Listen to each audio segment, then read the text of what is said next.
పూలు తెచ్చి నీకు తుష్టుగా పూజిస్తున్నంటే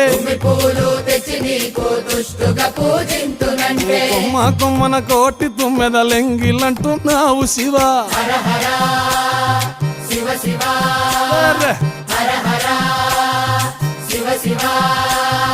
సాంబ శివ నీదు మహిమయన్నటికీ తెలియదాయే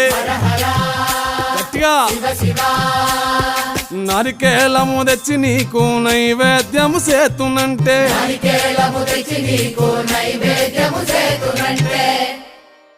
అప్పుడు బహు ఇష్టము అంటే విషంబో సామి హర హర శివ శివ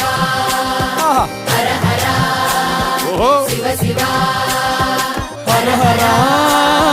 శివ శివ